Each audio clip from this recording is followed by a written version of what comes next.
नमस्कार. आवाज माझा वृत्तवाहिनीत आपल्या सगळ्यांचं स्वागत. वळूयाच्या काही ठळक घडामोडींकडे. मकर संक्रांतीचं औचित्य साधून मनोरुग्णांनी लुटला पतंग उडवण्याचा आनंद. ठाणे महानगरपालिका शिवसेनेच्या डिसोजा यांचं नगरसेवक पद रद्द आणि शुक्रवारी ठाण्यात पाणीपुरवठा बंद. नेहमीच समाजानं उपेक्षित ठेवलेल्या मनोरुग्ण असून देखील एखाद्या सज्जन माणसासारखे वागणाऱ्या ठाण्यातील मनोरुग्णालयात उपचार घेत असणाऱ्या मनोरुग्णांनी आज मकर संक्रांतीचं औचित्य साधून पतंग उडवण्याचा आनंद लुटला. नेहमीच समाजानं उपेक्षित ठरवलेल्या मनोरुग्ण असून देखील एखाद्या सज्जन माणसासारखे वागणाऱ्या ठाण्यातील मनोरुग्णालयात उपचार घेत असणाऱ्या मनोरुग्णांनी मकर संक्रांतीचं औचित्य साधून पतंग उडवण्याचा आनंद लुटला. नेहमीच उदासीन चेहरा असणाऱ्या या मनोरुग्णांवर मात्र पतंग उडवत असल्याचा आनंद ओसंडून वाहत होता. या पतंग महोत्सवात मनोरुग्णालयातील 200हून अधिक रुग्णांनी सहभाग घेतला होता. मकर संक्रांतीच्या सणाला तिळगुळाप्रमाणेच पतंग उडवण्यालाही विशेष महत्व आहे. या सणाच्या दिवशी लहानांपासून ते थोरांपर्यंत पतंग उडवण्याची मजा लुटत असतात. तसंच या सणाचा लुफ्त घेण्यासाठी ठाण्यातील मनोरुग्णालयात मकर संक्रांतीचं औचित्य साधून मनोरुग्णांसाठी पतंग महोत्सव आयोजित करण्यात आला होता. या पतंग महोत्सवात अनेक मनोरुग्णांनी सहभाग घेतला आणि पतंग महोत्सवाचा आनंद लुटला. ठाणे मनोरुग्णालयात गणेश उत्सव, दिवाळी, होळी, रक्षाबंधन सणानिमित्त कार्यक्रम आयोजित करण्यात येत असतात. उडान 2015 या पतंग महोत्सवात काही मनोरुग्णांनी पतंग उडवण्याचा आनंद घेतला आणि पतंग उडवण्याचा आनंद या रुग्णांच्या चेहऱ्यावरही दिसून येत होता. विविध रंगी आणि ढंगी पतंगी आकाशात उडत असतानाच फिरकी, मांजा आणि कागदाच्या पतंगी यांमुळे वातावरण भरून निघालं होतं.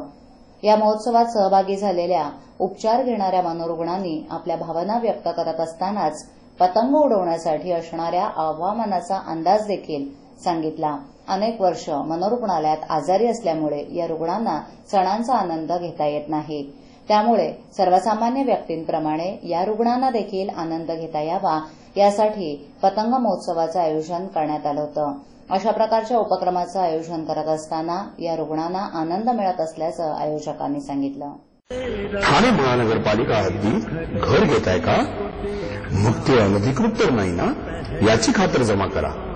अनधिकृत घर घेणं हा विकणाऱ्यासोबत विकत घेणारा देखील तितकाच दोषी असतो. तेव्हा घराची डोळस खरेदी करा. आपली कुठे फसवणूक तर होत नाही ना, यासाठी ठाणे महानगरपालिका मुख्यालयातील 4थ्या मजल्यावरील बांधकाम विभागात घराचा सर्वे नंबर, टिक्का नंबर याची खातर जमा करा. घराचं स्वप्न अवश्य करूया साकार, पण अनधिकृत घराचा नका करू कधीही विचार. अधिकृत घर म्हणजे उद्याची देखील निश्चिंती. अनधिकृत घराचे दार म्हणजे डोक्यावर कधीही तोडण्याची टांगती तलवार. जगणं तुमचं होऊ दे सुरेल गाणं, स्वच्छ सुंदर आणि अधिकृत घरांचं हजरं ठाणं. ठाणे महापालिकेतर्फे जनहितार्थ प्रसारित. ठाण्यातील शिवसेना नगरसेवक लॉरेन्स डिसोजा यांचं जात प्रमाणपत्र विभागीय जात पडताळणी समितीनं अवैध ठरवल्यानंतर ठाणे महापालिकेचे सदस्यपदही रद्द करण्यात आले. याबाबतचं पत्र बुधवारी पालिकेचे अतिरिक्त आयुक्त अशोक रणखाम यांनी डिसोजा यांना पाठवलंय. त्यामुळे पालिकेत सत्ताधारी असलेल्या सेनेचे पालिकेतील संख्याबळ घटलं असून या प्रभागात पुन्हा निवडणूक होणार आहे.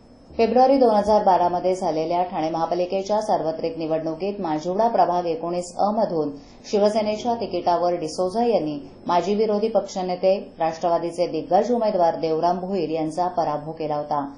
त्यानंतर डिसोजा यांचं जात प्रमाणपत्रच खोटं असल्याची तक्रार भोईर यांनी कोकण विभागीय जात पडताळणी समितीकडे केली होती. डिसोजा यांनी 13 मे 2011 रोजी उपविभागीय अधिकारी यांच्याकडून जातीचा दाखला घेतला होता. त्या अनुषंगानं शाळेच्या दाखल्यामध्ये ईस्ट इंडियन कॅथलिक ही जात दर्शवून घेण्यासाठी 7 डिसेंबर 2011 रोजी शाळेकडे अर्ज करून दाखल्यावर अपेक्षित जातीची नोंद करून घेतली. मात्र नोंद करण्यापूर्वी संबंधित विभागाच्या अधिकाऱ्यांची पूर्वपरवानगी घेतली नसल्यानं तेव्हा शिक्षण उपसंचालकांनी आक्षेप घेत शाळेतील संबंधितांवर कारवाईचे आदेश दिले होते. दरम्यान जात पडताळणी समितीनं तक्रारदार भोईर यांचे आक्षेप फेटाळल्यानं हे प्रकरण उच्च न्यायालयात गेलं. न्यायालयानं डिसोजा यांना नव्यानं पुरावे सादर करण्याचे आदेश देऊन पुन्हा जात पडताळणी समितीनंच निर्णय घेण्यास फरमावलं होतं. त्यानुसार उपविभागीय अधिकाऱ्यांनी दिलेला जातीचा दाखला रद्द करून जप्त करण्यात येत असल्याचे आदेश दिले. या आदेशाची प्रत डिसोजा यांच्यासह पालिका आयुक्तांनाही पाठवण्यात आल्यानं पालिका प्रशासनानं डिसोजा यांचं नगरसेवक पद रद्द केलं असल्याचं कळवलं. महाराष्ट्र औद्योगिक विकास महामंडळ यांच्यामार्फत शटडाऊन घेण्यात येणार असल्यानं शुक्रवार 16 जानेवारी रोजी सकाळी 9 ते 17 जानेवारी सकाळी 9 वाजेपर्यंत ठाणे शहराचा पाणीपुरवठा बंद राहणार आहे. या कालावधीत कोलशेत, बाळकुम, वावळे इस्टेट, कळवा, विटावा, बेलापूर रोड, खारेगाव आणि मुंब्रा कौसा या परिसराचा पाणीपुरवठा बंद राहणार आहे. या शटडाऊनमुळे पुढील 2 दिवस कमी दाबानं पाणीपुरवठा होणार असल्यानं नागरिकांनी सहकार्य करण्याचं आवाहन पालिकेच्या पाणीपुरवठा विभागानं केलं आहे.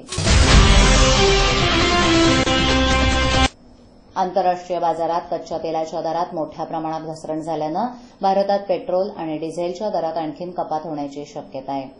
आंतरराष्ट्रीय बाजारात कच्च्या तेलाचे दर घसरून प्रति बॅरल $45 इतकं झालंय. हा आंतरराष्ट्रीय बाजारातील मागील 6 वर्षातील नीचांक ठरलाय.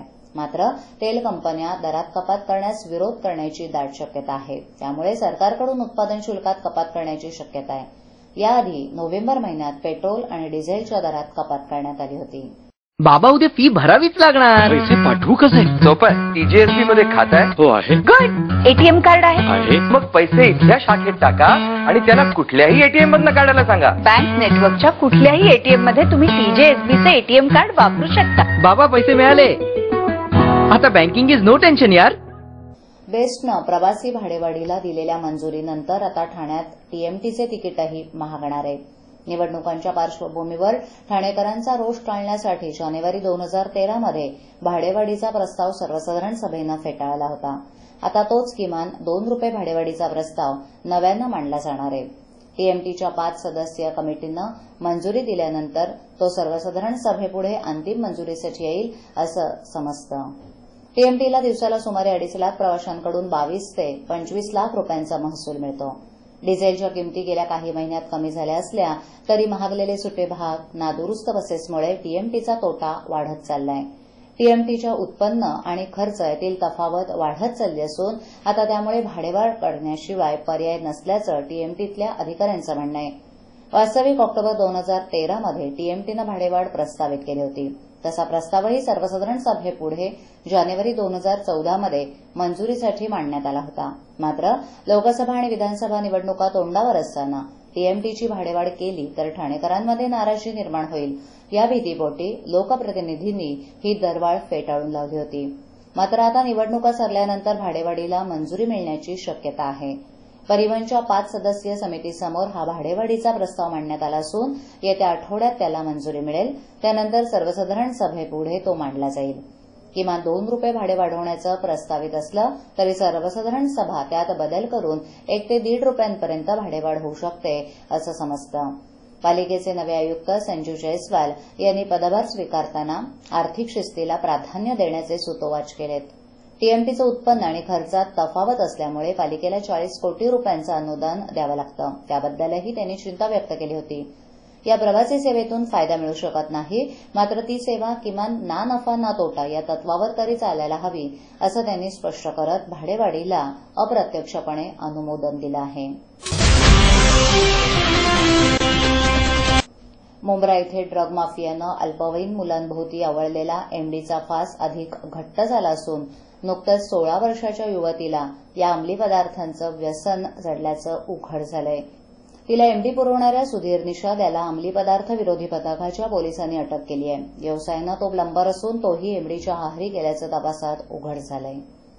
पोलिसांनी मुंब्रा परिसरात ठिकठिकाणी एमडी विक्रेत्यांवर कारवाई केली असली तरी या पावडरच्या आहारी जाणाऱ्यांची संख्या वाढतेय.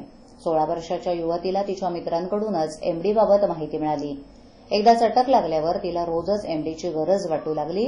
मात्र या व्यसनामुळे तिच्या वर्तनात झालेला बदल पालकांच्या लक्षात आला आणि त्यांनी तिच्यावर बारीक लक्ष ठेवलं. त्यावेळी या सर्व प्रकाराचा उलगडा झाला.